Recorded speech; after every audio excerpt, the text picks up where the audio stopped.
Welcome to Thanksgiving History, Part 1 of 4. There's a lot of really fun facts here for you. Thanksgiving Day is a national holiday in the United States. In 1621, the Plymouth colonists and the Wampanoag Indians shared an autumn festival feast that is acknowledged today as one of the first Thanksgiving celebrations in the colonies. For more than 2 centuries, days of Thanksgiving were celebrated by individual colonies and states.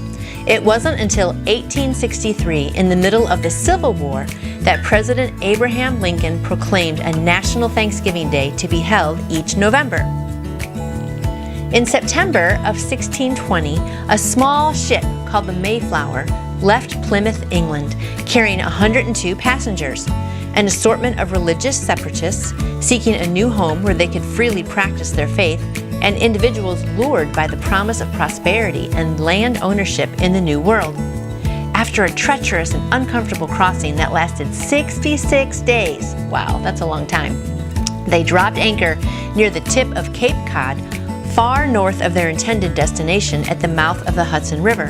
1 month later, the Mayflower crossed Massachusetts Bay, where the Pilgrims, as they are now commonly known, began the work of establishing a village at Plymouthrock. Throughout that first brutal winter, most of the colonists remained on board, where they suffered from exposure, scurvy, and outbreaks of contagious disease. Only half of the Mayflower's original passengers and crew lived to see their first New England spring. In March, the remaining settlers moved ashore, where they received an astonishing visit from a member of the Abenaki tribe who greeted them in English.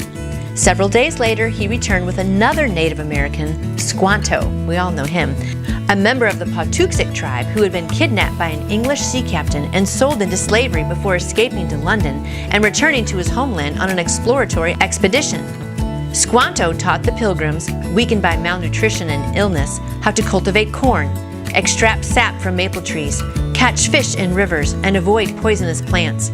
He also helped the settlers forge an alliance from the Wampanoag, a local tribe which endured for more than 50 years and remains one of the sole examples of harmony between European colonists and Native Americans.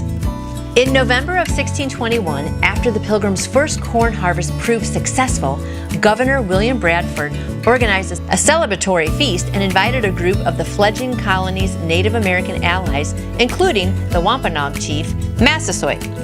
Now remembered as America's first Thanksgiving, although the Pilgrims themselves may not have used this term at that time, the festival lasted for 3 days. While no record exists of the first Thanksgiving's exact menu, much of what we do know about what happened at the first Thanksgiving comes from Pilgrim chronicler Edward Winslow, who wrote, "Our harvest being gotten in, our governor sent 4 men on fowling, so that we might after a special manner rejoice together, after we had gathered the fruits of our labors. They gathered in 1 day fowl and 5 deer, and although it might not always be so plentiful as it was at this time with us, yet by the goodness of God we are so far from want that we often wish you partakers of our plenty." Historians have suggested that many of the dishes were likely prepared using traditional Native American spices and cooking methods. Because the Pilgrims had no oven and the Mayflower's sugar supply had dwindled by the fall of 1621, the meal did not feature pies, cakes, or other desserts, which have become a hallmark of the contemporary celebrations. And it is believed that lobster, seal, and swans were also on the Pilgrims' menu. I never knew that before.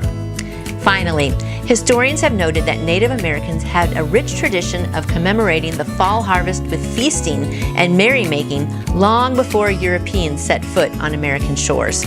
I bet they did, because in the fall you always have the harvest and it's a good time to give thanks. So I hope you learned a little something. I did about this first Thanksgiving, and we'll have more on this tomorrow. And I would love to answer any questions you may have about faith in Jesus. You can contact me through my website, NancyGraceJoy.com.